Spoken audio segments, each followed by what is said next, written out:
SHEEEIT Radio.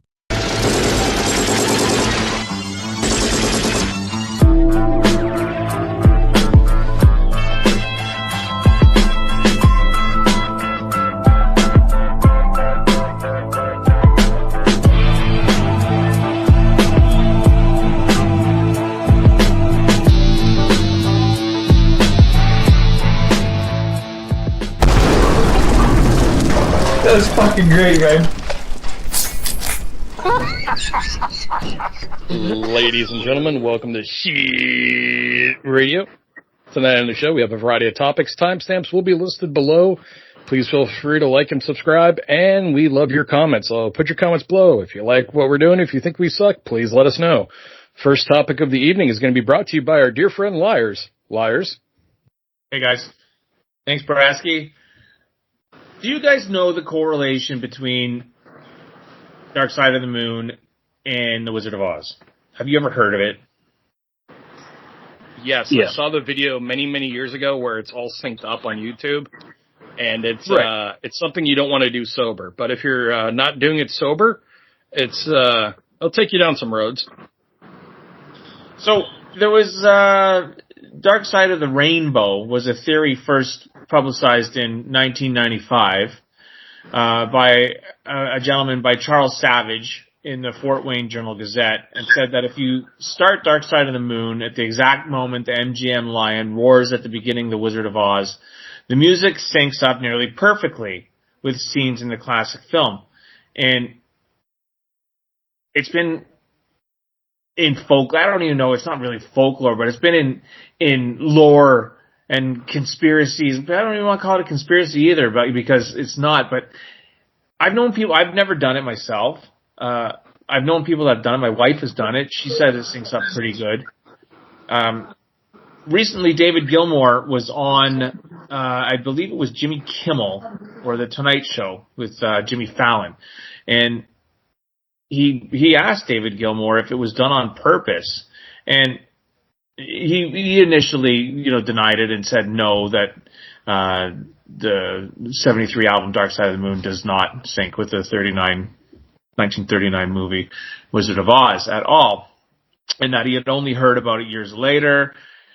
He did say that him and his wife Polly have done it and said it does sync up quite nicely, and he just penned it up to strange coincidences. So he did offer one cryptic message when Jimmy Fallon did ask him directly again for a second time, and his answer was who knows. So it's a story making the rounds lately, and I figured we'd talk about this because I first off, I'd like to know if you guys have done it, and secondly, if you haven't done it, if you know anybody that's done it, and what their thoughts of it were. I've talked to my wife extensively about it because I think it's a pretty cool topic, and she says, it's not perfect, and some things are a little weird, but for the most part, from start to finish, the music goes hand in hand with the movie. What are you guys' thoughts? Well, it's the music. A lot of the music is kind of instrumental, isn't it? I mean, and the lyrics aren't really that specific, so it's probably quite easy to sync up with it in some parts. But I think Gilmour, in the story that I was reading, was saying that they did it on purpose. Did he? In that article, didn't he say that he's sort of, yeah, it's true, we did it. We did it on purpose. The one I had, no. This is just from recently with Jimmy Kimmel. Not Jimmy Kimmel, I keep saying Jimmy Kimmel, sorry. Jimmy Fallon. He was on The Tonight Show to promote his latest album, and I think he's in Madison Square Garden coming up in November here. So, no, the only thing he said to that fact was his answer, who knows, right? Whether they did it on purpose or not. But if you read that, he did say, like, that just adds to the mystique of the story, right? Yeah.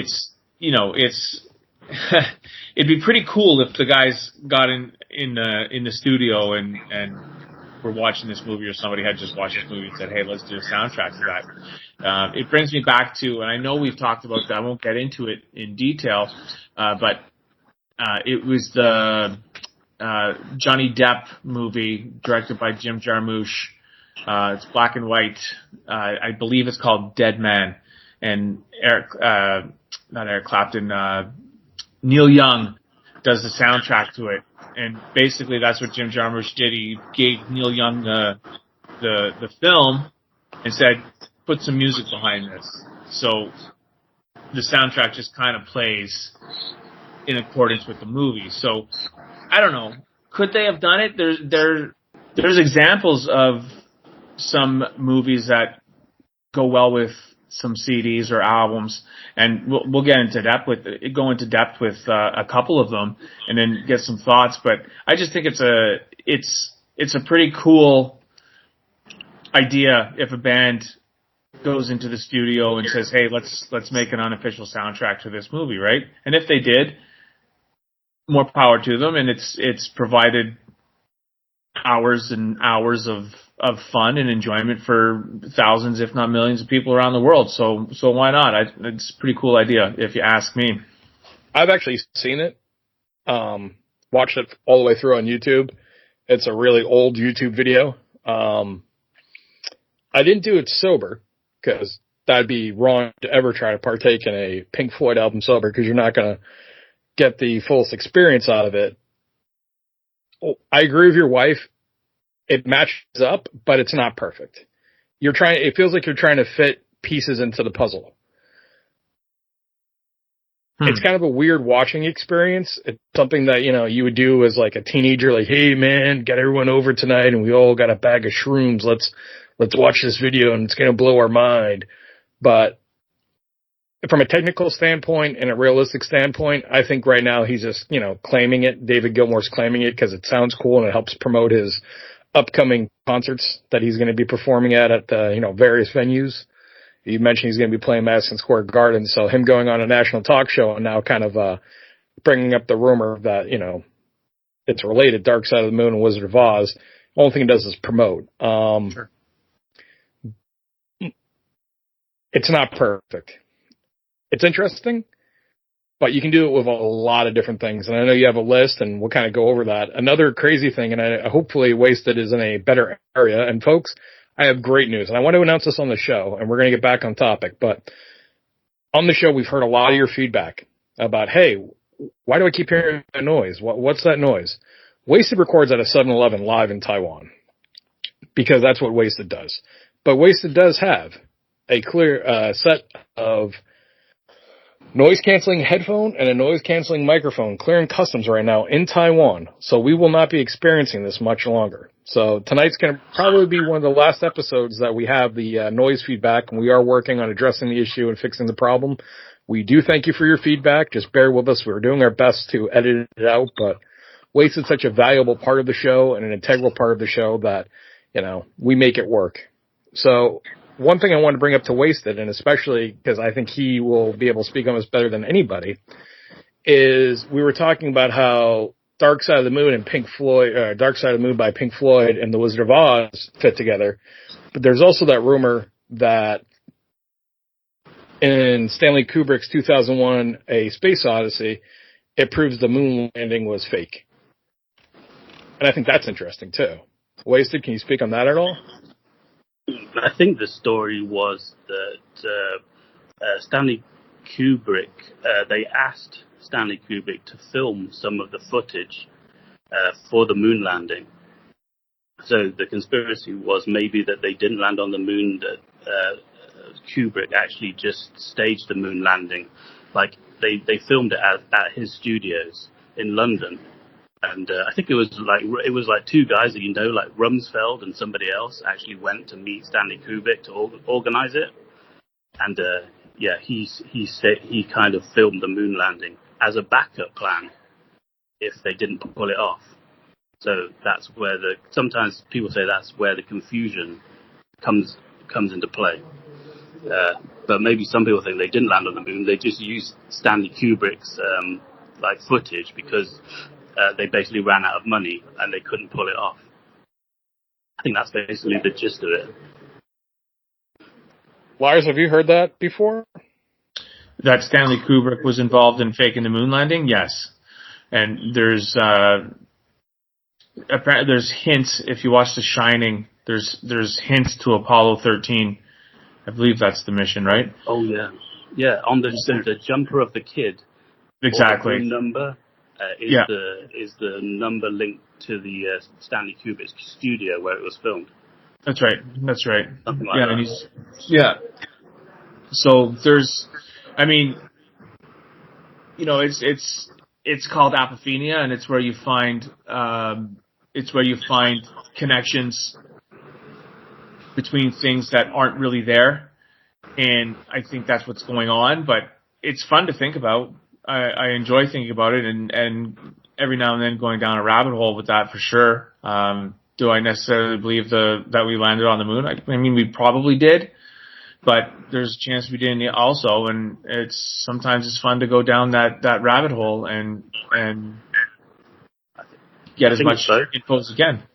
And just to fact check us real quick here, it was Apollo 11 that was the crew that landed on the moon.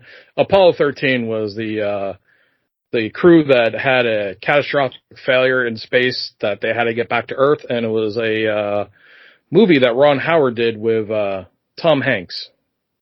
Right. I think with NASA is that they get into trouble because they had footage and they had pictures of the moon landing, but they also took some pictures and made some footage to send to the media, which they did, and they tampered with the images. So at the time, nobody could really work that out. But in the era of the internet and all this new way of analyzing photographs, people are going, "Hey, this wasn't actually."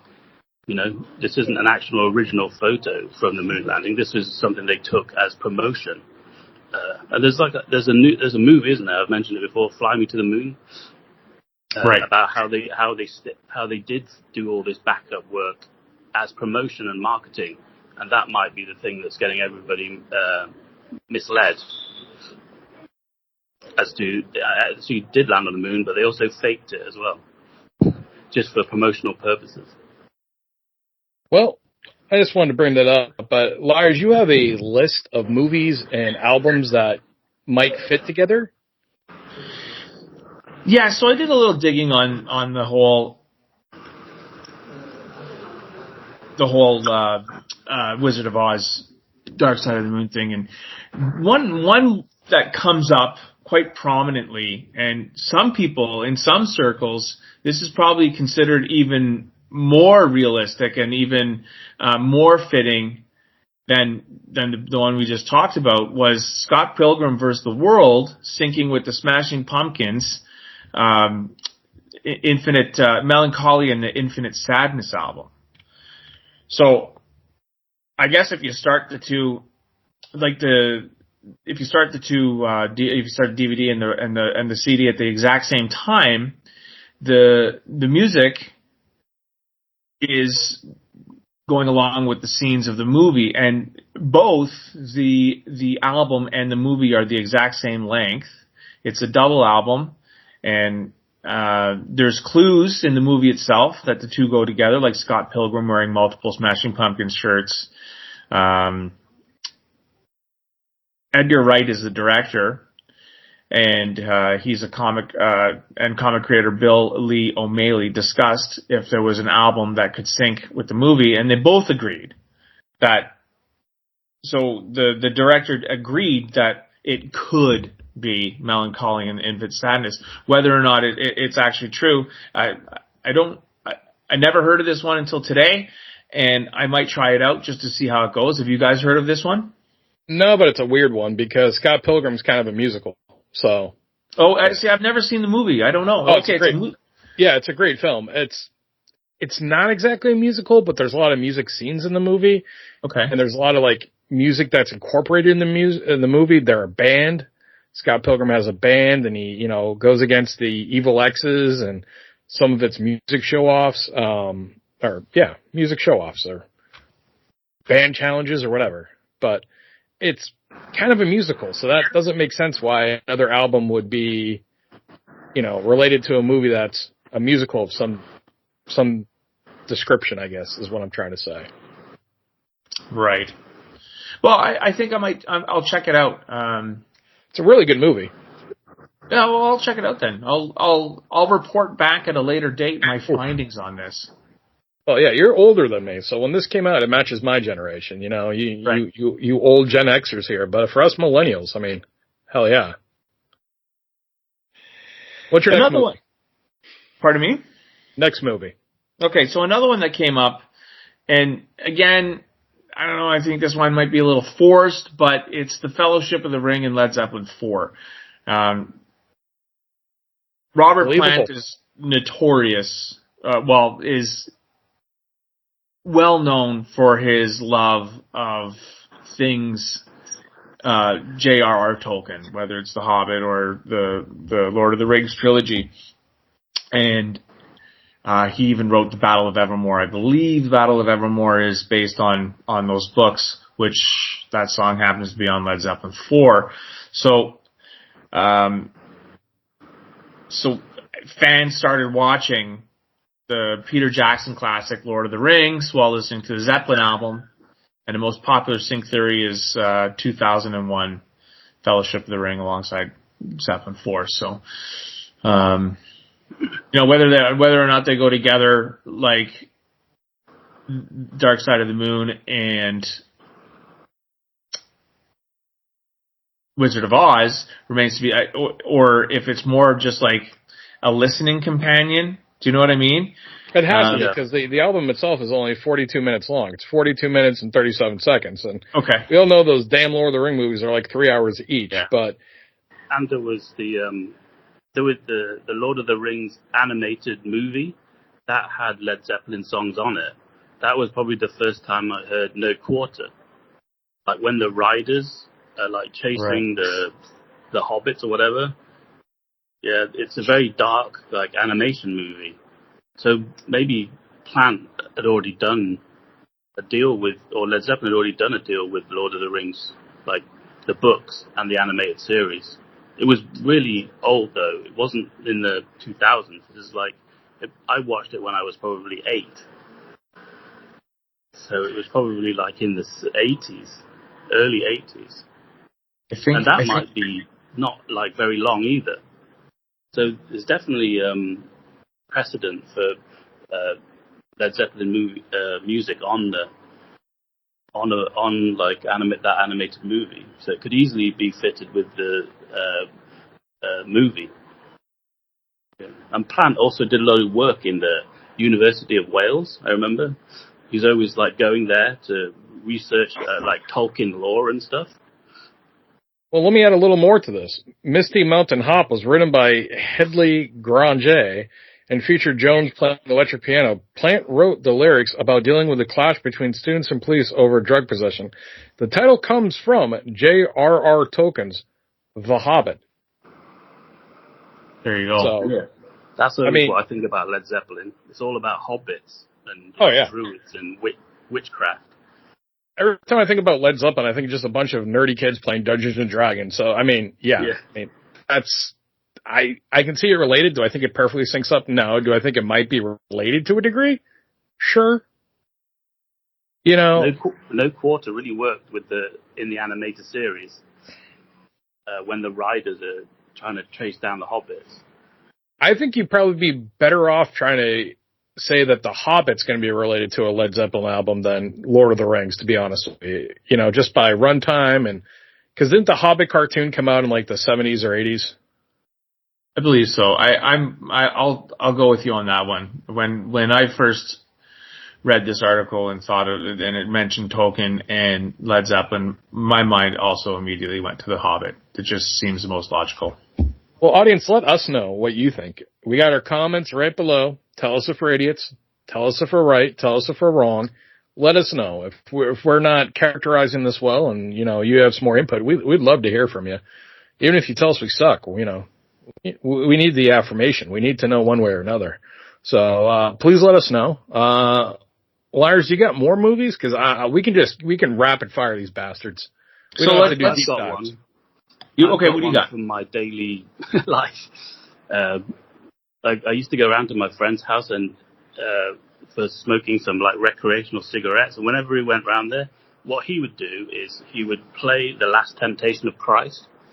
I think it's a Scorsese movie, and then he'd play the Reservoir Dogs soundtrack with the music on the sound turned down on the movie and the music turned up on the Reservoir Dogs soundtrack, and he would get it so that when in the Last Temptation of Christ, the disciples are like walking through the desert to go meet Jesus to a little green bag. And he said that Reservoir Dogs made Last Temptation of Christ look like a gangster movie, like a Tarantino movie, because you'd have like Harvey Keitel on the screen, like, and he wouldn't look like who he's supposed to be playing in that movie. He would look like the sort of character from Reservoir Dogs. It wasn't an exact like sync. It wasn't an exact sync up, but it had these moments which just fit together. And it just changed the way the Last Temptation of Christ looked. It made it always look like a gangster movie, like a Reservoir Dogs, and made it look less like a sort of a serious movie. And folks, if you're wondering why Europe as a country or a continent right now is starting to have all these troubles and all these political battles and upheavals and hard times, it's because the people running the country were the same people doing this back in the day. They grew up and became adults, and now they're running your country. You're welcome. Liars. One that I found interesting was Toy Story, the original, and Toys in the Attic by Aerosmith. Apparently, apparently the feature film it's everyone's seen Toy Story. I don't know how this one syncs up, but in the music world, Toys in the Attic, released in 1975 by Aerosmith, is considered one of their, signature albums, and that the two sync up together has to do with the album name and the title track being the first song on the album. So, title track obviously being Toys in the Attic. But, so, beyond that, I don't know how it hooks up, because picturing, with Walk This Way, what is it? Woody and Buzz, are they walking down the street together? I don't know how this syncs up, but it's one that came up a couple of times. We have The Last Starfighter and Ziggy Stardust. Ooh, that one might actually work. Last Starfighter, which, by the way, great underrated flick. That one might actually work. The Toys in the Attic ones, I don't know. That's like complete utter nonsense. But I think so. But the Last Starfighter, Ziggy Stardust one, that one might work. So they're both the same, Ziggy Stardust and The Last Starfighter. They're protagonists protagonist saves the world. The hero is named Alex Rogan, is a video game expert, and he applies the same skills to his real life. The drama and sci-fi elements of Bowie's classic fit well with the fun and the heroic alien movies. So maybe that's another one to try, because Rise and Fall of Ziggy Stardust and Spiders from Mars is a concept album. So it's about a rock star of the same name who arrived to Earth from Mars. So I could see that one. I'm surprised we haven't gotten like completely weird yet and be like, listen, man, if you listen to the Beatles and you watch, Apocalypse Now, man, it's gonna tell you everything. Or, like Dog Day Afternoon and Sticky Fingers. Come on, man.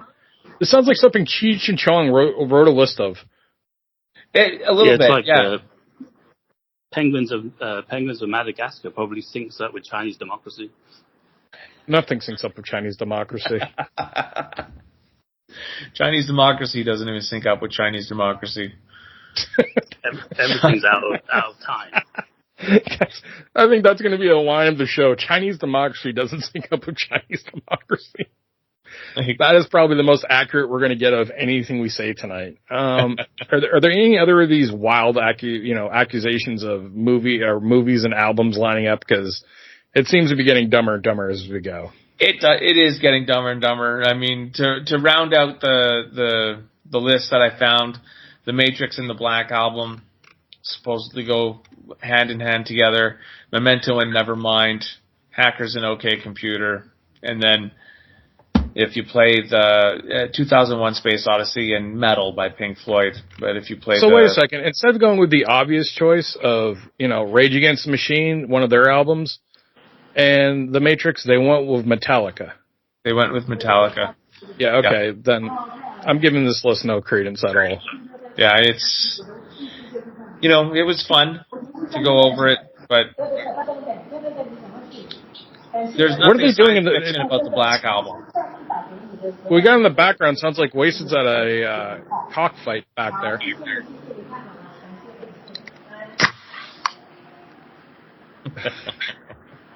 All right, so speaking of things that, that aren't going well and things that don't make sense, we're going to get to an Oasis update because our dear friend Wasted here, he has an update of how this Oasis tour or potential tour and reunion's going. And we knew it was going to be a shit show, and I'm sure Wasted's going to let us know even more that we were correct.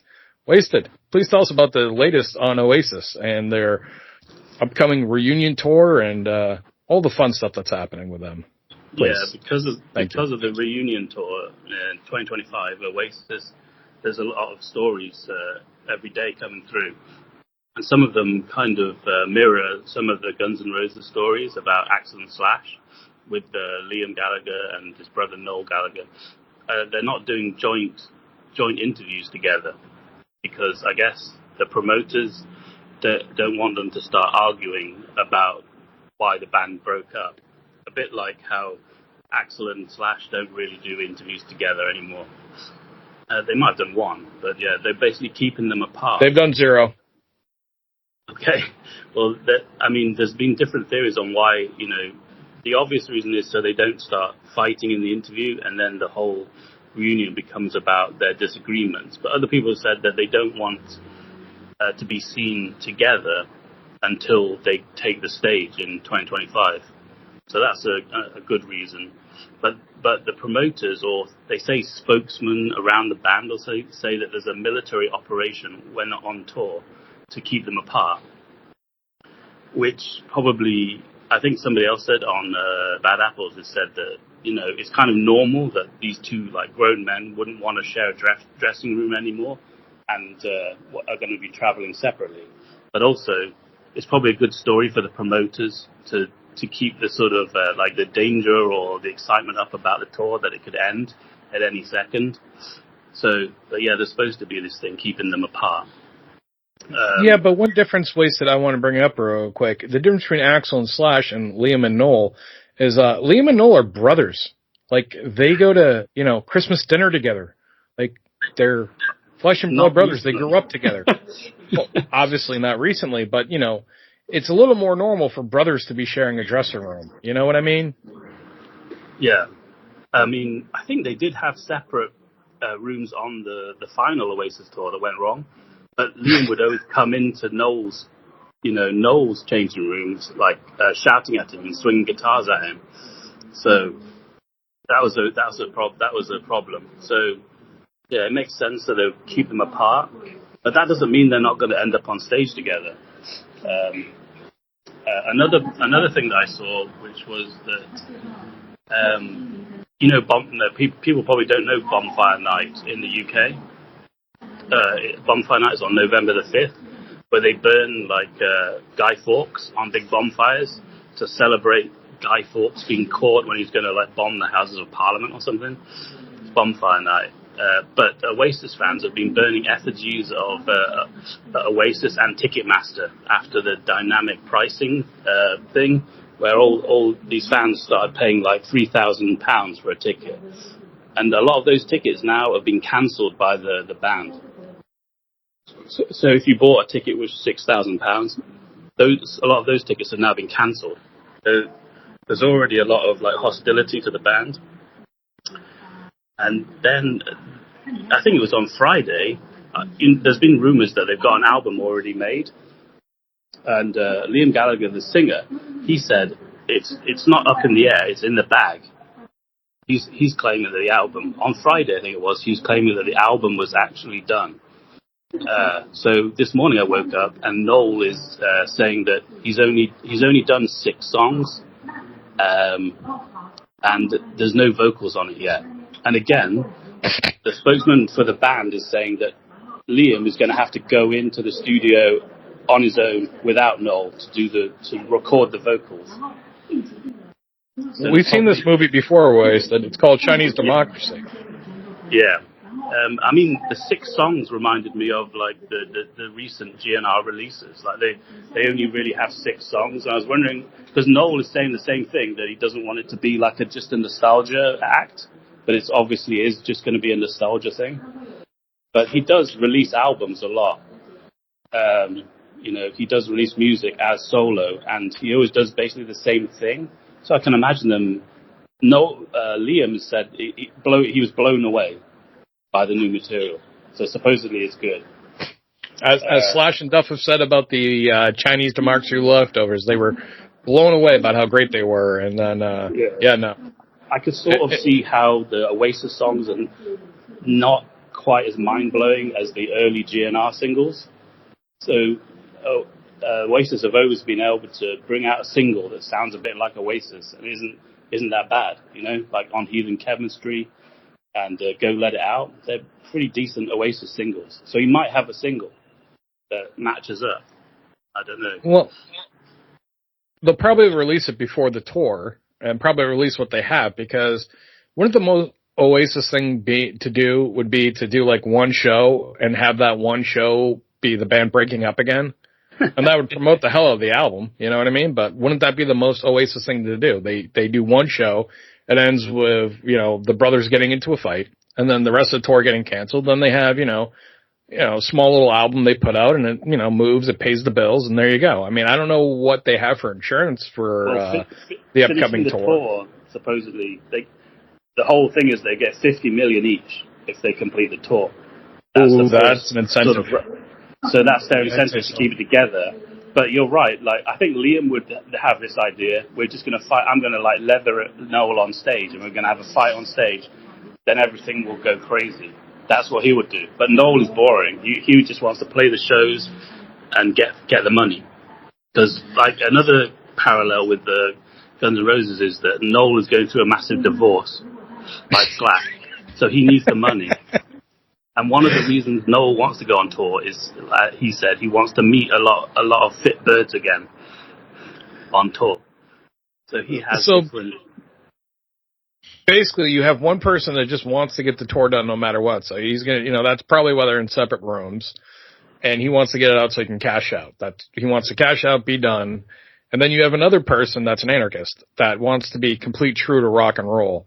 And that person probably just wants to screw it up, like just burn the whole damn thing down. And that would be probably his legacy, and that's something he'd probably enjoy. It's possible. Like it's always Liam's fault, isn't it?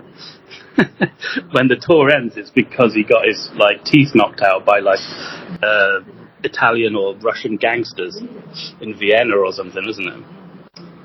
So he's the one who's always fighting. But I don't think he does that, fighting and drinking anymore.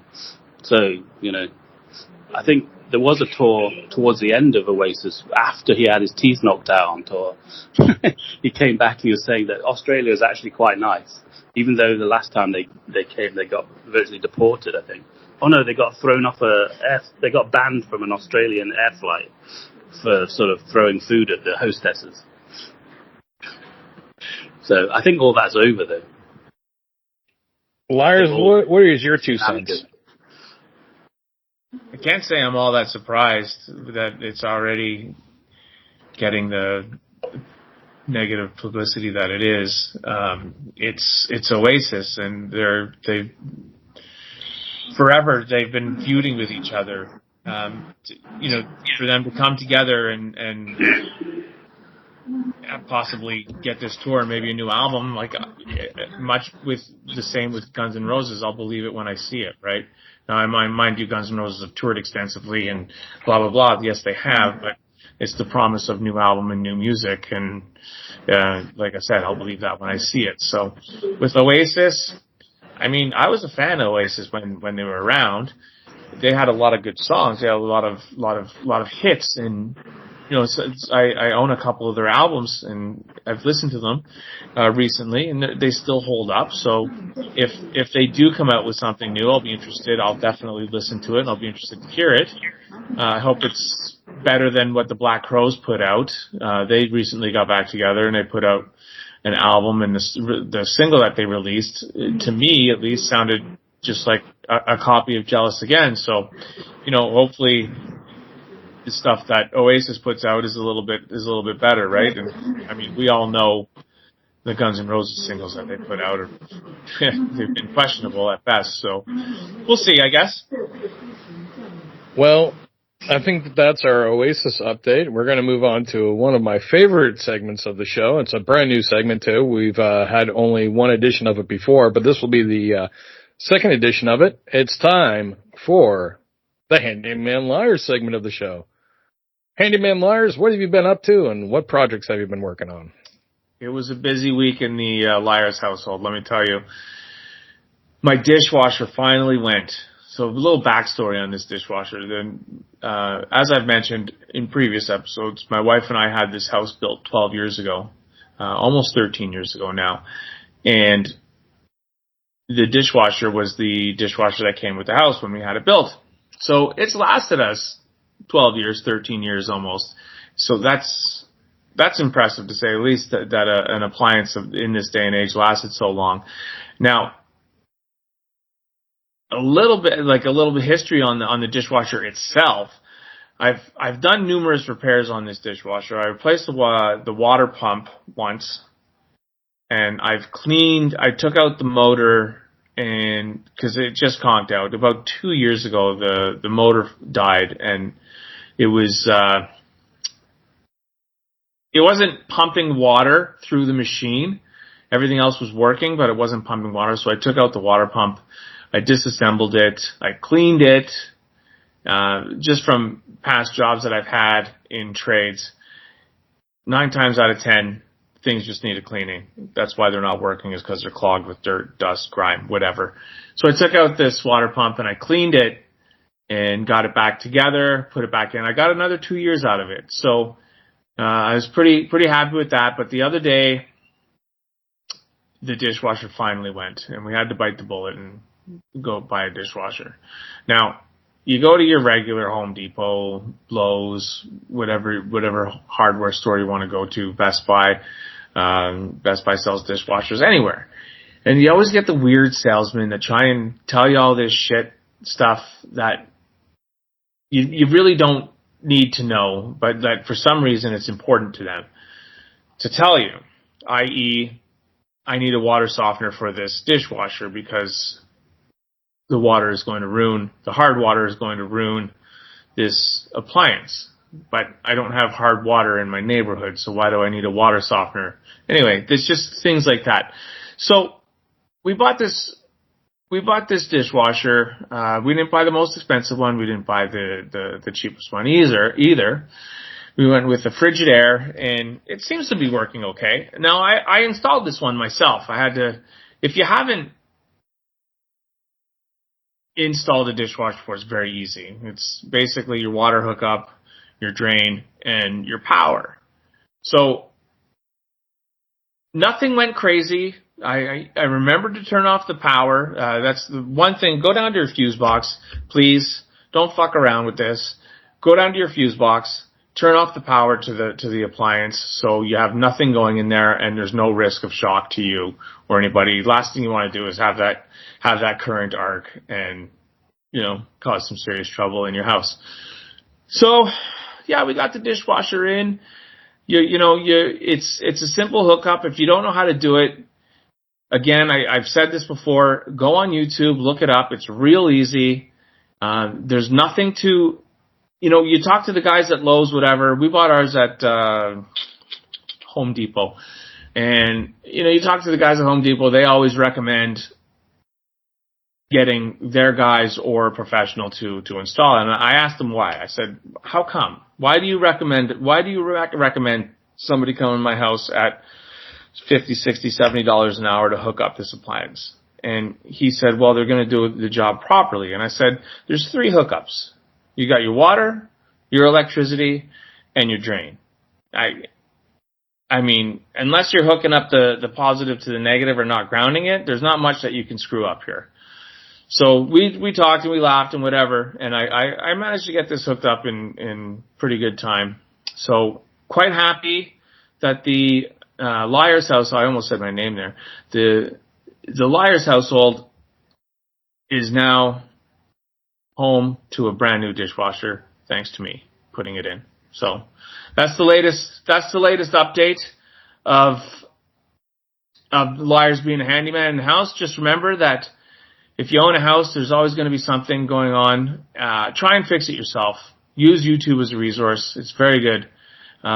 Things aren't as complicated as they might seem on paper. It's just get down to it. You start at one end, work your way to the other end, and you get your job well done, and everybody will be on their way.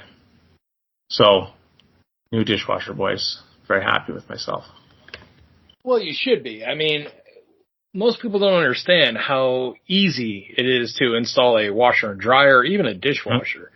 These aren't really complicated things. And when you go to a department store or a hardware store, they always try to sell you the biggest ticket item. And, you know, I've watched a few YouTube videos, which I encourage anyone to do. There's so many great content creators that are going to walk you step by step of how to actually do these things and tell you what's good and what's bad on the brands.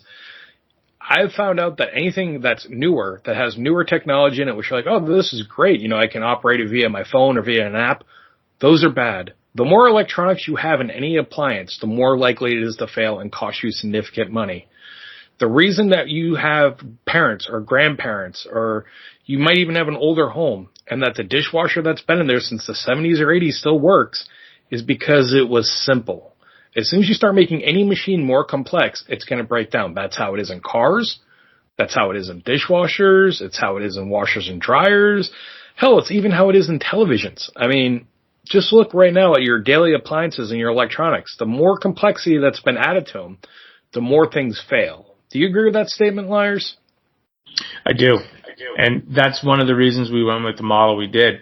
So we're just below the models that started using Wi-Fi, that started hooking up to an app that you can remotely control the appliance from. You can start and stop it from work if you wanted to. You can start, you can change the cycle. You can, everything you can do from the app if you wanted to. Now, we purposely went below that level because of the simplicity of the appliance. Like I said, it was 3 things to hook up: water line, power, and a drain. There's nothing more to it. It's the whole, what is it that they use, the KISS, keep it simple, stupid, right? There's no need for anything else. Do I really need to control my dishwasher from my workplace? No. I can do this all when I get home. I don't need to control it. Is it cool and fun and neat to have all this? Of course it is, right? But it's like, what was it? Was it Diddy or was it Biggie that said "more money, more problems"? Right? So I don't know. I wouldn't be quoting Diddy these days. I know. Well, I wasn't. Was it Diddy that said that? I don't know. I think it might have been Mace, but I can't speak to that. But I'm sure Wasted will tell us here in a second. But one thing I'd like to say too is, like, people go, oh, look, it has all these touchscreen buttons and it has, you know, you can just touch everything digitally. That's not a good thing. That's just another thing to break. If you can find something that has old-fashioned knobs on it, go with the old-fashioned knobs. You have less of a chance of one of those breaking. And guess what? If one of those breaks, you can go to the hardware store and get a new knob. Mm-hmm. You don't need a whole new electronical panel. You don't need to have someone come in and use a diagnostic tool to diagnose what's wrong with it. That implies in cars too. I mean, nowadays, you know, when you buy a brand new car, so many things are controlled by the computers, and it's not like you can just go to the old mechanic and they can just go, oh yeah, let me go get a wrench and I can just put a new part in it. You're good to go. Everything has to be calibrated by the computers, the fuel mixtures, the oxygen. And granted, they've had computers in cars now for a very long time, but the complexity is getting so advanced that it just makes your costs go up so greatly, and you have a more chance of a failure rate, a higher chance of failure rate with all the technology in there. I suggest that on phones. I mean, people go out every year and they buy the brand new phone. Why? Like, are you a professional photographer? Then why does it matter that this, phone can take this, much better of a photograph than the other phone? What are you really getting for all that money you're spending? Clout. Well, Street that's cred. great. So Yeah. when you die, you're going to be like, oh, you know what? I had the better phone when I died. Exactly. People get confused a lot, especially when it comes to like how the materials, like people don't understand that, oh, well, this is fancy and has all these electronics and products built into it. Well, it's made by a company. A company wants to make profit, so they're outsourcing all their parts to the cheapest bidder. They could probably get a better quality part, but it's going to cost more money, so they'd have to raise the price up higher. So for them to be competitive in the market, they're going to go with the lowest bidder who can produce at the largest quantity to meet their supply and demand needs and still show company growth. Because every year a company has to grow. If it doesn't grow, then they're not, performing well for the stockholders. Everything now is, it's not for you, the consumer. It's for the stockholder of the company. Absolutely. Any other fun little handyman things you've been doing around the house? Do you have a next project in mind? Next project in mind. No, nothing right now. There's always a list. There's constantly a list. The drawer on my oven doesn't close properly. I don't know why. I've taken it all out and get it back on its track. It still doesn't. So, there's little things like that. I still have to, I've mentioned this one before. I still have to fix my gate outside that I haven't fixed yet. It'll probably be in the springtime now because it's going to be winter here soon. But there's always stuff going on. Let's see. I got just from the house being dry, some of the baseboards are coming loose. So I've got to go get my brad nailer and do all those, put those back in, or a finishing nailer, whichever one I'm going to use, and get those done.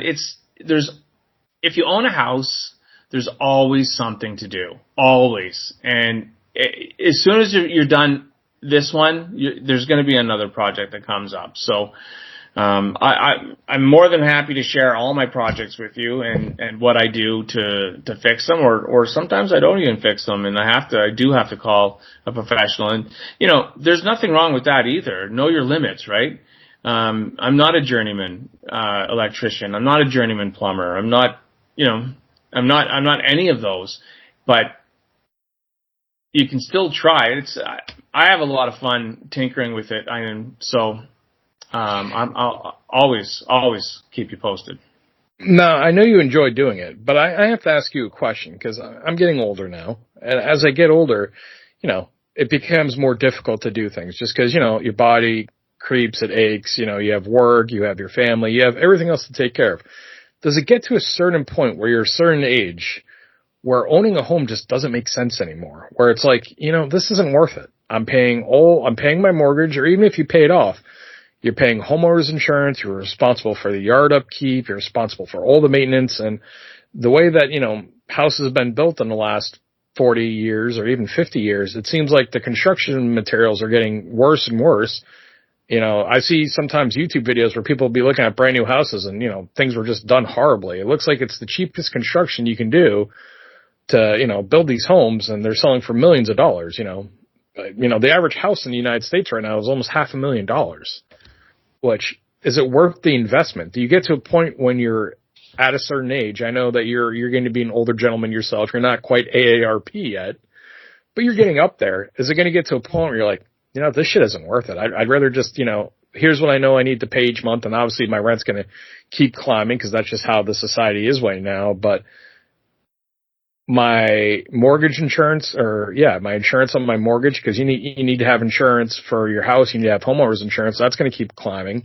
And the cost of these, supplies, they're going to keep climbing. Is it worth it? I say yes, because as long as my mortgage is going down and my property value is going up, it's worth it. And the value of my property has increased. I don't want to say exponentially since we bought the house 12 years ago, but it's gone up significantly, and that's always a positive. And I think it'll get to the point where I'll do or my wife and I will do what most people do, and that's sell the house and move into a condo so they don't have to have those upkeep jobs or tasks anymore, and they can live off, I'll have my pension and I'll have my investments, but we'll also have this nest egg of money that we've made off this one house, right? And then there's always the possibility that we don't need to do that, and we can give the house to the kids, right? Because that'll give them a leg up on a lot of people, because so many people can't afford houses anymore. Now, I don't know what their situation is going to be in 10 years, 15 years, 20 years, whatever it may be. But I hope they're in a position that they'll be able to, afford a house. If they can't, if my wife and I are able to gift this house to them, and then they can do whatever they want with it, i.e. live in it or sell it, I think that's a bonus too. And I think the ends justifies the means. I get what you're saying, and the question I would have for you is, because you're a different generation than me, I think your generation's the last generation that has this opportunity. Unless if you were born into wealth, or you got out of school. Because when my generation graduated, it was right after 9/11. It was right during the wars going on here in the United States. And right when people would have been graduating college for my generation, we had the 2008 financial recession here.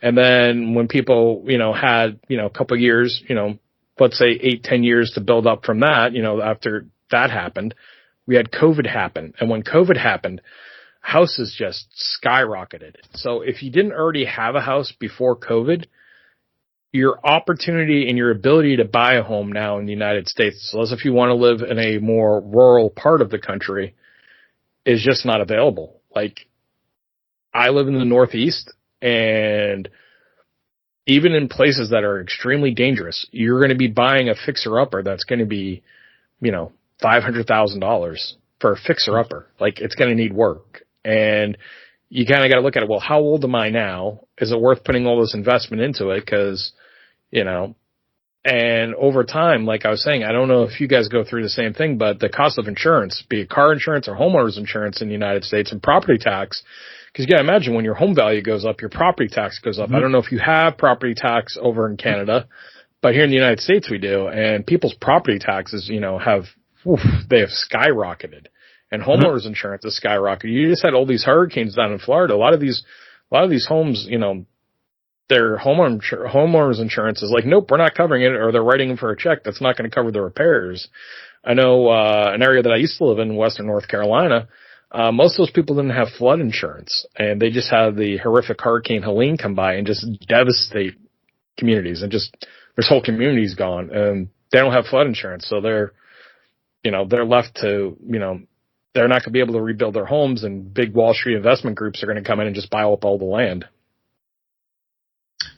That's a possibility of that happening. If these companies come in and buy up all the land, there's not going to be anybody left to buy it from them. So it'll reach a tipping point, a breaking point, right? And that's where a situation like myself, hopefully my wife and I would be able to hold on to our house in a situation like that, where unfortunately other people would be losing their houses. If we could hold on to it, because there's going to be ebbs and flows, ups and downs. The market is going to fluctuate. The market might even crash. And it's during those tough times, if you can keep your house and maintain it, you're still going to come out on top, I believe, in the long run. And that's that's a good point. But the only thing I would ask you right now is, if you weren't in the position where you are right now, where you bought your house 12 years ago, and I know you guys got affected by the '08 recession too, but you bought your house at the right time. That was right when the market was at its lowest point, at least here in the United States. I imagine Canada too is probably, it cooled down a little bit. It was at probably an all-time low, because in the United States, we're talking 12 years ago, we're talking that would be 2012, and I think 2010 to 2012 here was the lowest point for the market. Like, it really took a deep drop after the '08 recession, from the heights it had in 2006, 2007, and 2008 before the crash. If you didn't buy your house then and you had to go buy your house now, would you be able to buy your house now in the current environment? No. And that's where I think a lot of people are. I think it's a whole demographic thing. And it doesn't matter if you're, a conservative, liberal, or anything like that. We're all people. And I think that most people don't see that it's not politics. It's corporations and money that are doing this.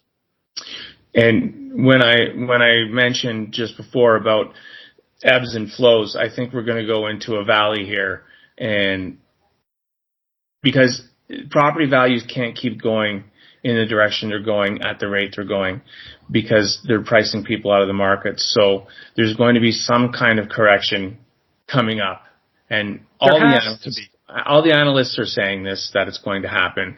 Not a matter of if, it's a matter of when. And that's what I mean when I say, if my wife and I are fortunate enough to be able to hang on to our house during those tough times, it's beneficial in the end, because with the correction will come a recovery. Will it be at the level that it's at right now? Who knows? That nobody can say, but it will be at a level higher than what we paid for the house. So we'll still be ahead. Time will tell, and I'm glad we bought when we did, because you're right, we bought during that 2010, 2012 turn down when it was at lowest. But you have to also think that we had a condo. We had a condo before this house, and we had to sell that condo during that low time too. So we didn't get top value for our condo. So in turn, we didn't have enough. We didn't have as much money to put down for the house that we could have had, but we still had a nice chunk of change to put down for the house. So, it's, you gotta try and play, and hopefully you can, because it's not I mean, sure, there are people that flip houses and do that for a living, but generally speaking, it's not a short-term thing. It's not a 1 to 5 year thing. You're looking at a 25 to 30 year thing. So if you can play the long game on it, I'm all for it. Get a house if you can. Well, I'm interested in this topic, probably a lot more interested in it than the audience. So we'll move on, but audience, please leave your comments, your thoughts, and opinions below. We're not trying to bore you, so if you don't like this topic, please let us know. We won't cover it again. Obviously, we'll do another Handyman Liarz segment, because I love those. If you guys hate that, I don't care. We're still doing them. There's timestamps below. You can just skip right ahead. At any moment of our show that you're like, hey, this isn't, I'm not feeling this, listen, you have free choice. We love doing the show. We love doing the show for you. But if you don't like what we're talking about and it's not interesting to you, skip ahead. Won't hurt our feelings. Let us know. We want to make this entertaining. We want to make it enjoyable. And I know there wasn't any funnies there and there wasn't anything entertaining there, but don't worry. Our next topic will be.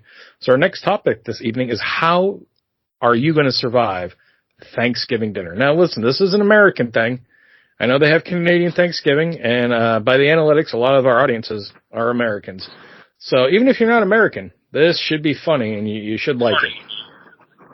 So we got Thanksgiving coming up here very, very soon. After this episode drops, it should be a matter of days. And Thanksgiving dinners are always fun, because you always get the family together. And when you get your family together, you love your family. Everyone loves their family. But I don't know how many people agree with every member of their family. There's the old SNL skit of Drunk Uncle. Every family has a Karen. Every family has one person believing one side of politics, another person believing another side of politics. You got the older generations that just don't give a flying fuck, and they're just going to tell you, you're all shit compared to them.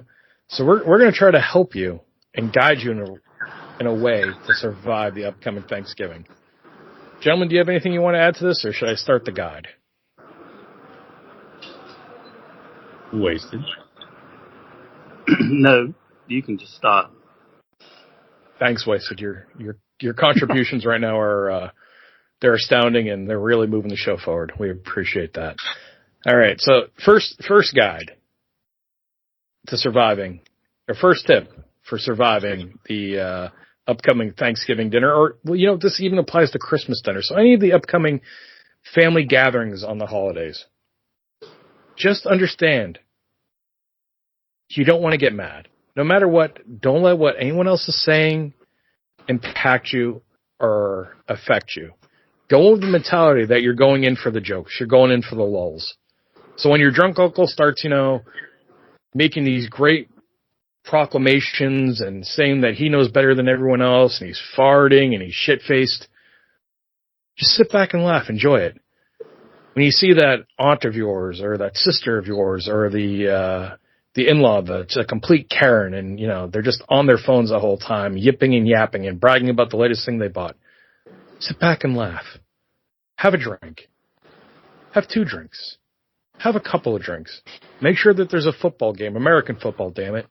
Or, if you're up in Canada, a hockey game, I'm not going to hate. Or for our Europeans, I don't know if you guys have your version of football on this time of year, but hey, watch that. Watch some sports on TV. Make sure you get all the food. And when I mean all the food, when they're cooking, you start smelling it, it's coming out, make sure, you get what you need to get. Because if you're going to be the last person at the table, you're not going to get it, okay? Someone else is already going to grab the good piece of turkey.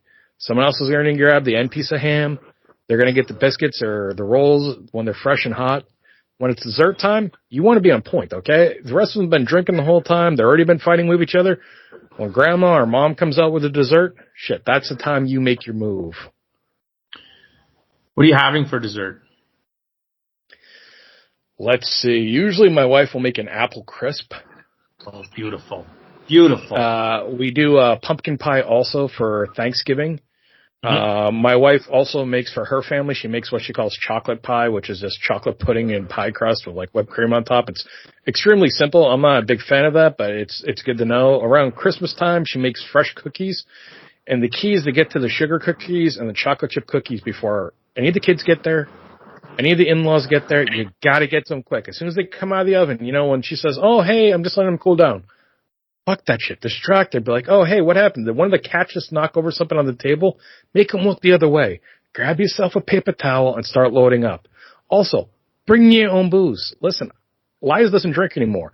Wasted shit-faced right now. But bring your own booze. Do not count on them for having good booze. You can't count on the family members for having the good booze.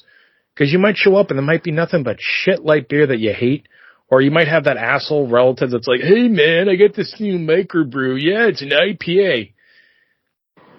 Don't listen to the asshole in the sweater drinking IPAs. Make sure you bring your own stuff. That's and then try to position yourself by the television. Let everyone else kind of be over by the dinner table. Let everyone else be over gossiping or, oh, what's little Jimmy and Johnny doing? Oh, that's great. What'd your daughter do? Oh, that's amazing. Oh, yeah, we went on this vacation.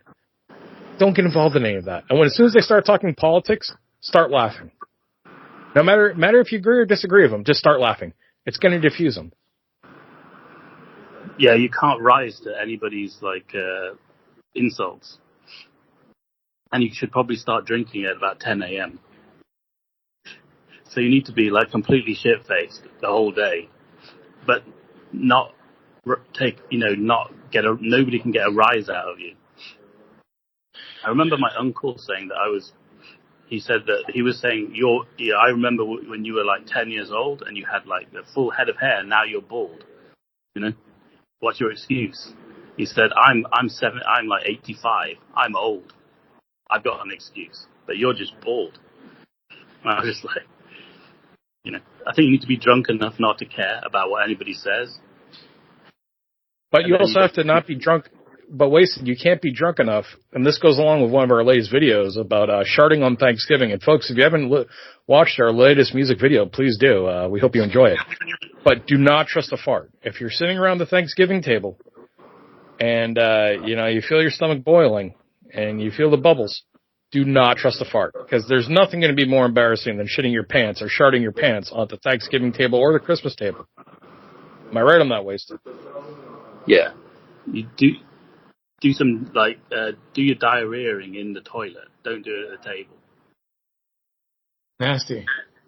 Now, and just don't respond to anybody when they try to get you into some like political or any kind of discussion. You just have to go along with what everybody's saying. Don't disagree with them. And then if you need to, you can just leave the table and go to the toilet or go to the kitchen to get another drink to avoid them.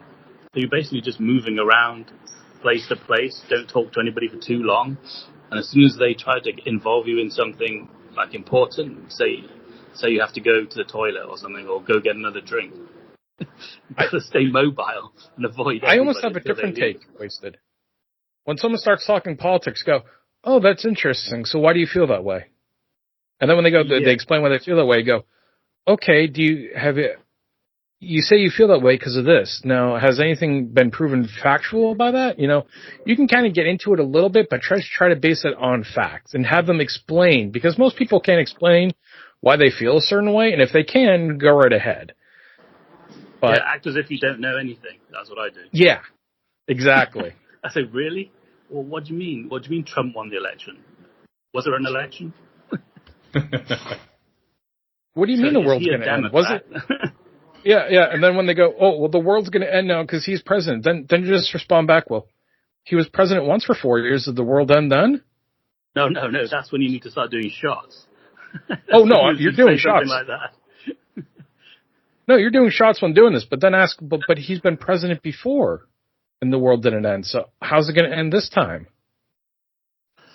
And then just kind of look, just look at him and just don't say it in a confrontational way. Just ask it like, but it's already happened before and the world didn't end. Yeah. Look at on the TV, Ghostbusters.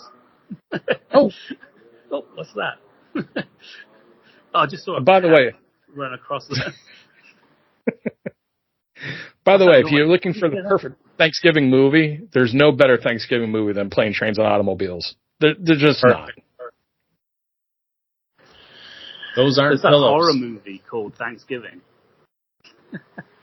There is, and it's horrible. And it's not even actually, they say it's based in a Massachusetts town called Plymouth, but it wasn't actually filmed in Plymouth. It looks nothing like Plymouth, which is funny to me. But Liarz, you get along well with all your family. You're obviously Canadian, so it's very cordial. I'm sure you guys have, instead of yams and apple pie, I'm sure you guys serve pancakes and poutine and things of that nature. But how do you survive the holidays?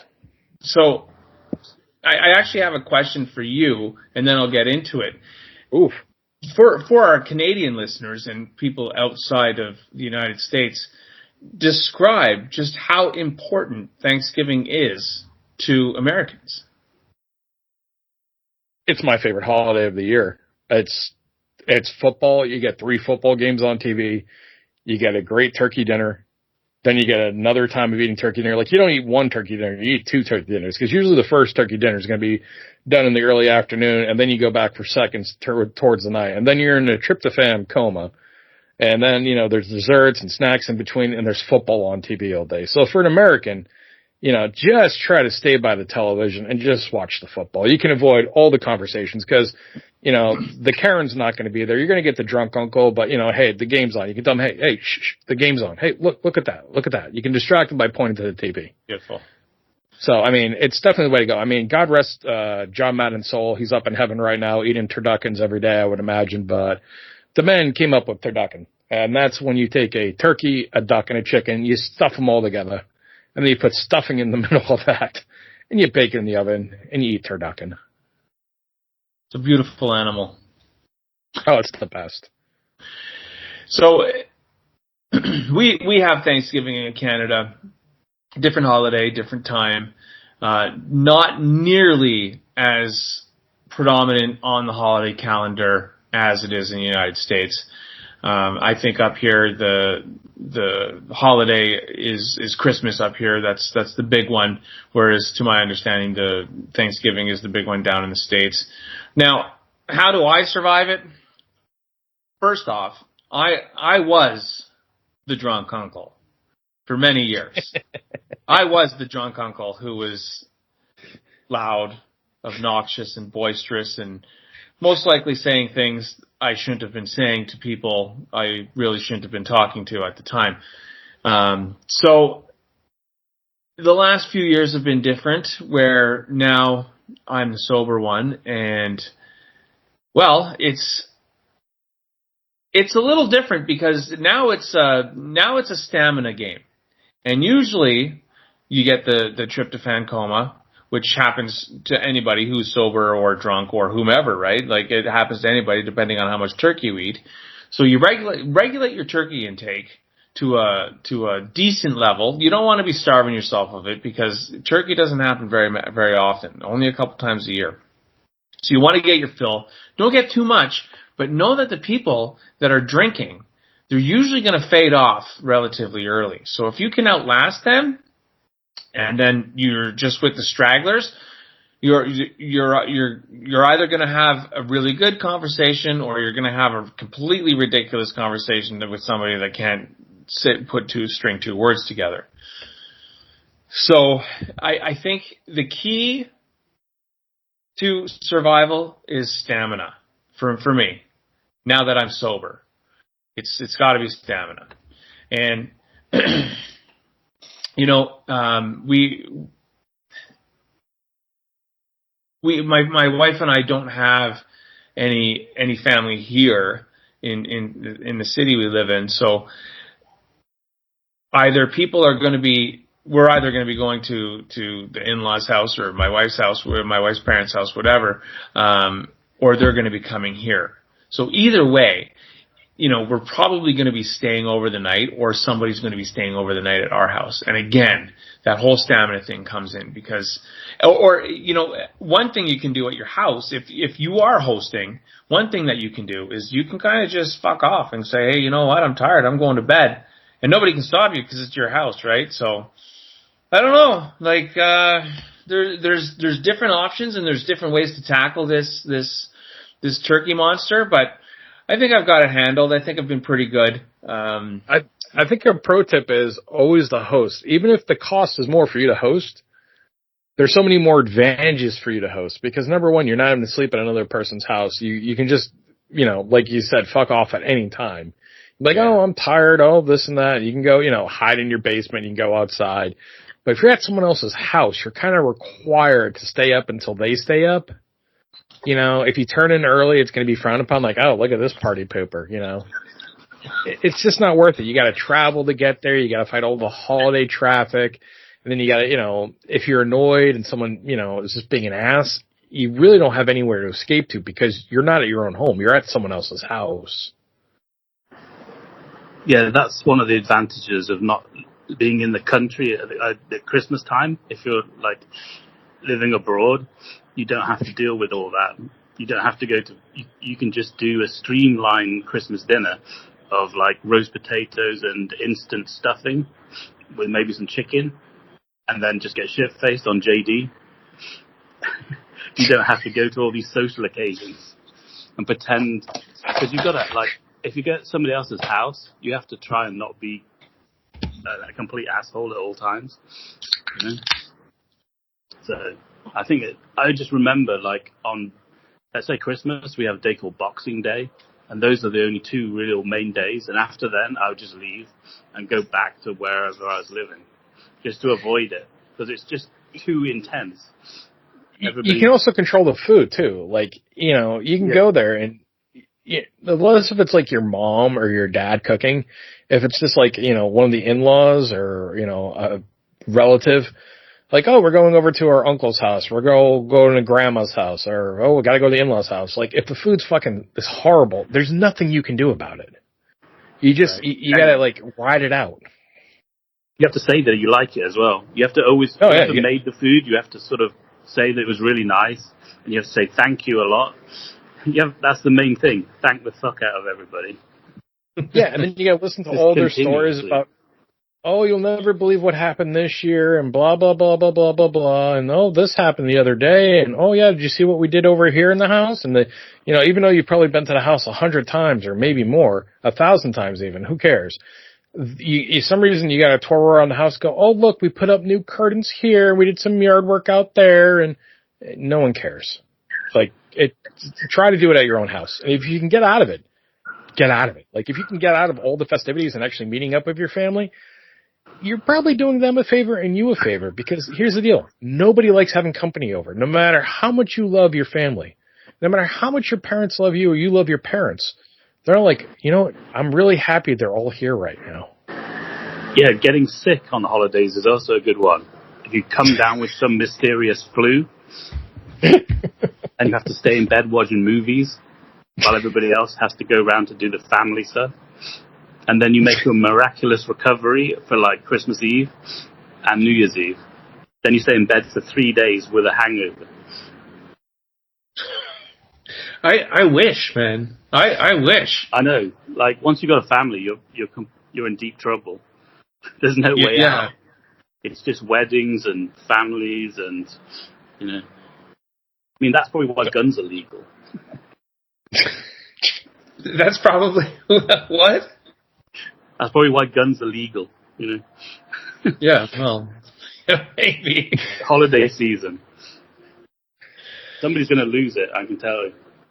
I'm telling you, there's nothing better than just doing a holiday marathon. Like, okay, what are we doing? Like I said, we watch Planes, Trains, and Automobiles on Thanksgiving. On Christmas, it's National Lampoon's Christmas Vacation. My dad always makes my son watch It's a Wonderful Life with him. That's going to be very important this upcoming year. Just some things. And, you know, some things in life, you know, I'm not telling you not to cherish your family, because they're not always going to be around forever. Sometimes, you know, things come up and, you know, it's hard, especially when your parents get older. You know, your parents aren't always going to be around forever. So make sure you spend time with them, and shit happens. And if you can get those small moments in with them, try to be around with them. But if it's just hanging around your other in-laws that are around the same age as you and this and that, try to avoid that. The holidays are good for the kids, but for the adults, it's all about the movies. Like I said, I gave you the Thanksgiving movies. I was starting to list off Christmas movies. Another great Christmas movie is Trading Places, which I don't care. I consider that a Christmas movie. And everyone, of course, will say Die Hard, which, of course, I'm doing Die Hard on Christmas. Sure. Always have, always will. But try to get the Christmas movies in with your family. Just try to be there. Yeah. I know. I got a little sappy there. It's hard, you know? It's fine. Oh, I get it, man. It's your family. And my parents are getting up there, man. And it's just... I can tell you, sobering. shit happens out of the blue. One day you think one thing, and another day you go into the doctor's office with one of your parents, and you get a diagnosis, and there's no real coming back from it. But the best you can do is enjoy the time you have with them, and try to make it as joyful and happy of a time as you can for them. And we'll talk about that another time. But tonight's not the night for that. But guys, that's your survival guide to surviving the holidays. And I hope we gave you some pro tips, and I hope you're going to enjoy it.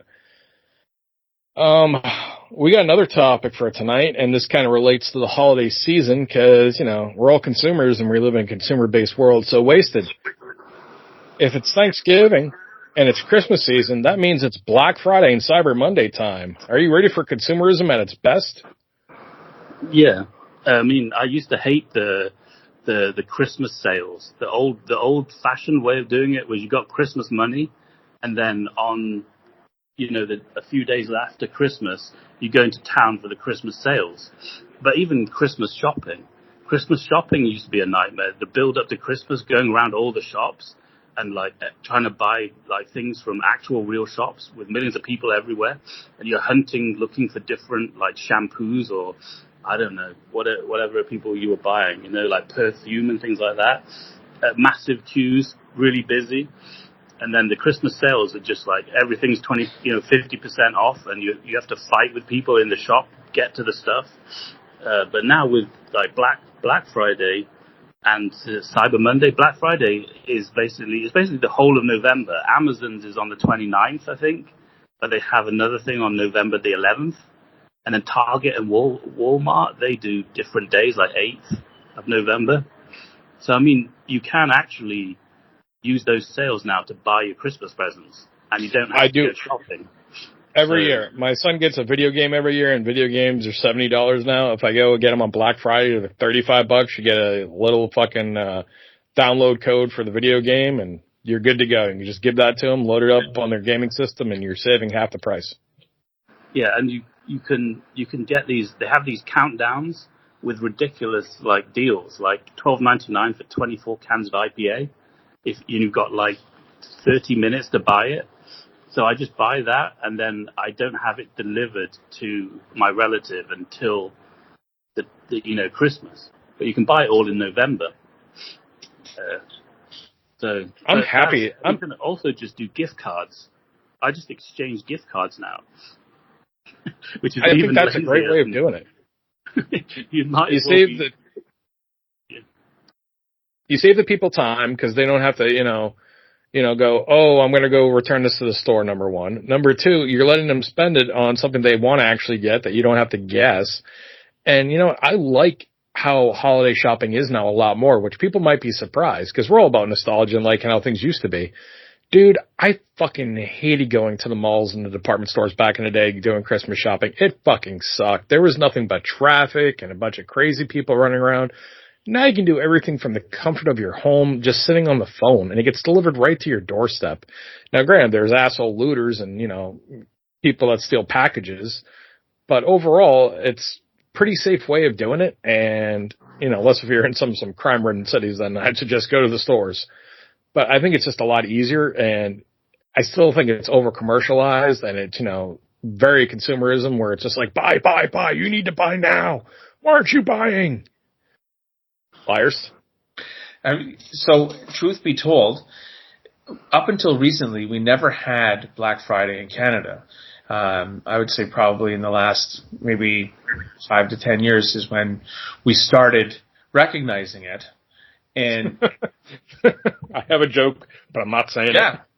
Go ahead. Please do. No. All right. So this year, I'm actually going to be down in the United States on Black Friday. I've never been in the United States on Black Friday. What should I expect? Depends where you go. I mean, if you're at going to Walmart, it's going to be a fucking nightmare and a clusterfuck. I don't know if I've told this story before on the old show, but I went to Black Friday one time for a brand new PlayStation 3, and it was like $100 off, I think it was like $200 off. So I got in line and waited for Black Friday, and I'm telling you, it was fucking wild. I'll never do it again. They had police working there. There was barricades off to go into the store. You get into the store, dude, there was empty beer cans on the ground. I mean, it was just fucking savagery at its best. People were just animals. It was like a scene out of a fucking zombie movie. Wow. Yeah, I think it's the online stuff that makes it easy. It makes it better. It's the online, more civilized.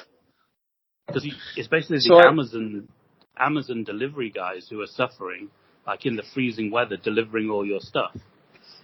Yeah, those guys get fucked. That are suffering, and you're just reordering the same thing you did last year. Yeah, but here's what's going to happen. Eventually, with all the, online shopping, all the department stores and all regular retail stores are going to close. So the vast majority of people are going to end up being the people delivering this stuff because you're not going to have brick and mortar stores much longer. I just don't see it. I mean, everything that's closed in the last decade, I can't think of anywhere instead of maybe a Walmart, a grocery store, maybe a Home Depot and Lowe's, but everywhere else is going to be gone. Everywhere. Oh, yeah, man. Every department store. And when that happens, it's going to be, there's no places for people to work. So you're going to be the people delivering the Amazon packages, and the roads are going to be filled up with Amazon drivers, and, it's going to be insanity. But I'm sure you guys have seen the videos over the years of all the Black Friday fights and, just the violence and people get trampled over. I mean, South Park did a great, 3-part episode about Black Friday, and it's insanity. You got Karens punching each other in the face. You got people just, for a $100 flat screen TV, basically getting trampled to death. It's people at their worst. And I hate that they can't just be like, oh, let's extend this out for 2 weeks. Come in any time in 2 weeks. But no, you have to come in and buy it now. And if you don't buy it now, you're not going to get it at this price. They promote this kind of insanity. And the world seems to be kind of learning about it, and they're kind of getting better, where now everything's online. It gives you the online options. There's different dates. It's gotten a lot better.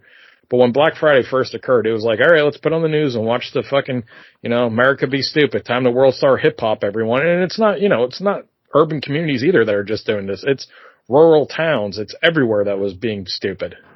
It's not a white or black thing. It's not a Republican, liberal, or Democrat thing. It's everywhere was just retarded, how they were just treating each other with no respect, and the employees were getting run over, and things were getting broken, and fights were happening, and it was like going to Woodstock 99. Before or after Limp Bizkit? I would go after. The crazy part. Yeah.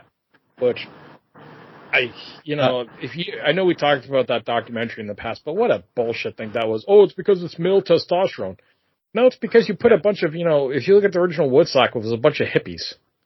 Yes. Even Woodstock 94 was majority, more mellow act. I know you had Metallica and stuff, but Woodstock 99 was like, Core, Limp Bizkit, What do you expect to happen? There was 2 in the 90s? There was 94. Yeah, there was 94, Woodstock 94, and then they did Woodstock 99. Oh, fuck, I don't remember Woodstock 94. Obviously, I remember 99 when things went mental, but I don't remember. You got Wikipedia, right? You're on your computer right now. Throw that bitch up. True enough. I remember it went really corporate. Didn't it? That Woodstock.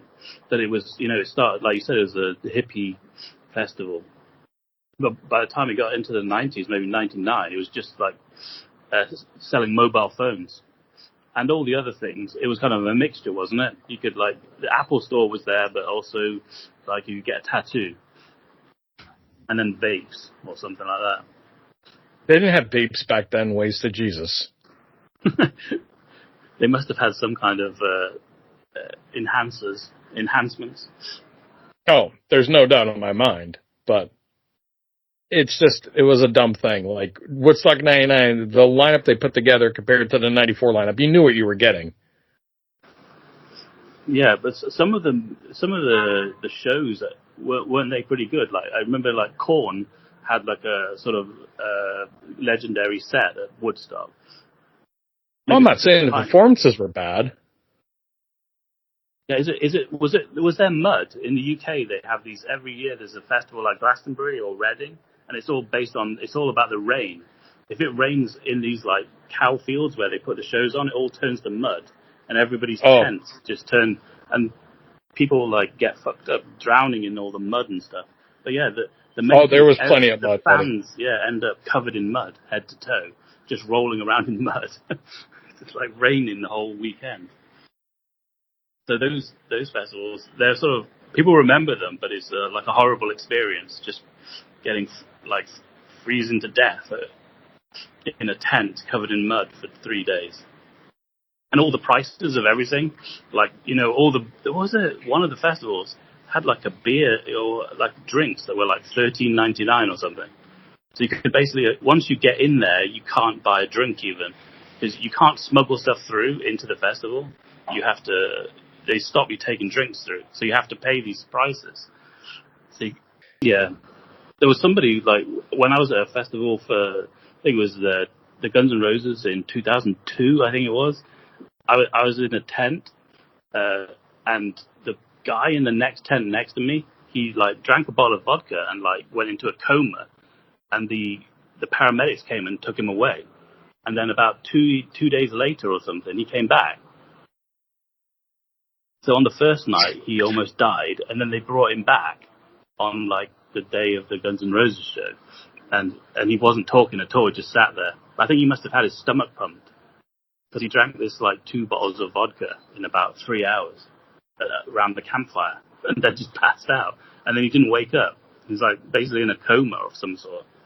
So they stretchered him out. And they were on those festivals. They turn into riots sometimes. So, they set the porta cabins on fire and things like that. And there was mounted police just standing on the side of the hill, watching all these mounted police come in. to round everybody up, who was setting fire to all these toilets. And that's just like a really small festival. I don't know if it's one of the bigger festivals, but it's not a really huge thing. Well, you never know. But before we end the show tonight, Wasted, please tell us what's going on in the world of Wasted as usual. Well, I've ordered those noise-cancelling headphones, and they're stuck at customs. I don't know. They seem to get from the UK to here in like 2 days. But they've been stuck in customs since the 8th of November. So it's now something like the 11th or something, isn't it? So I don't know what's happening with them. But yes, folks, we do pre-record the show. They're supposed to be here on the 26th, so they've got a long time to deliver them. So they're just sitting in a pile of like at the depot, I suppose. I don't know what they're doing with it. They can't, like in some countries, you can't import books. Like in China, you can't import books, but here they don't care what you import. Like some headphones, I don't think they're going to care about some noise-cancelling headset, are they? Well, obviously they do, Wasted, because you don't have them. So, but I mean, I've done all the app. I've got the app, which like confirms my identification, and all the numbers and my address and everything. I've delivered stuff from Amazon before, so it should be all right. It should be all right. Well, Wasted, we thank you for the update. But I don't think that's going to entertain anybody. So, gentlemen, I'm going to call it and have Liarz take us out for evening. Liarz, please take us out. Will do. Thanks for listening, everybody. Wonderful show tonight. I want to thank all the guests. But in all seriousness, thank you for listening. Hold on. What? I want to thank all the guests. Yeah.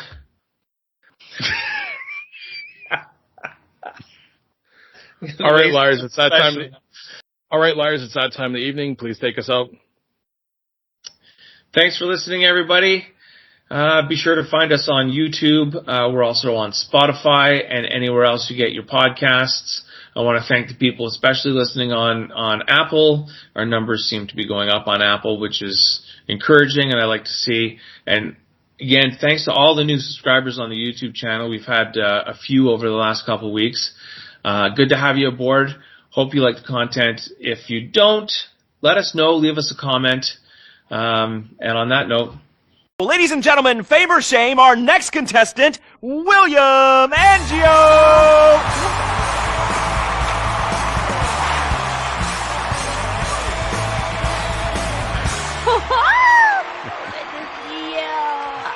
All right, come on. we got a show to do. You really suck, dude. Wait a second. Lovely. How could I suck? I host a talent show, all right? I'm on national television, and I get paid a lot, all right? And I get chicks. Here, smell. No, God. All right? Oh, sorry, that was a sandwich. Smell. No, I don't want to smell your face. She wasn't even that fat, all right? So I'm not gay, all right? Whatever, let's get to it, okay? I am so desperate to hear you sing. I mean, last time you were fantastic. So you're going to do a Love Fist classic, right? It was #1 in Germany for 19 weeks. I'm sure you'll be fine. Are you ready? Yes, I am. All right, it's favor shame for William Angio!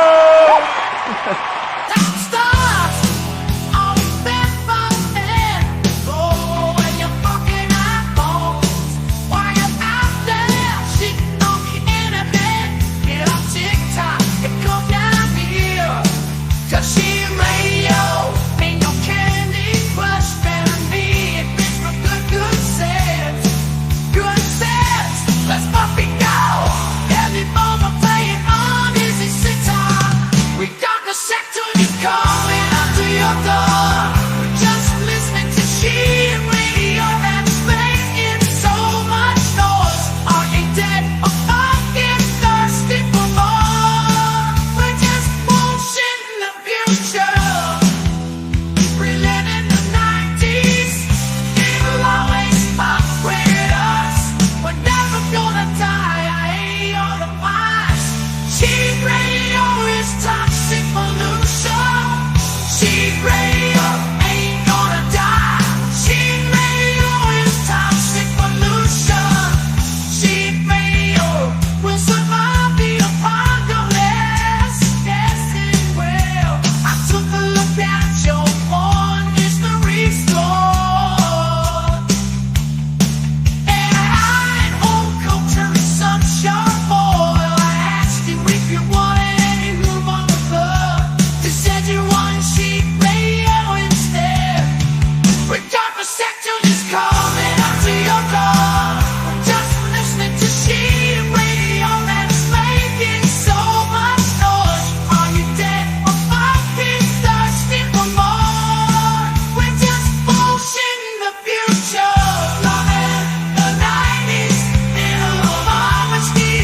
fantastic.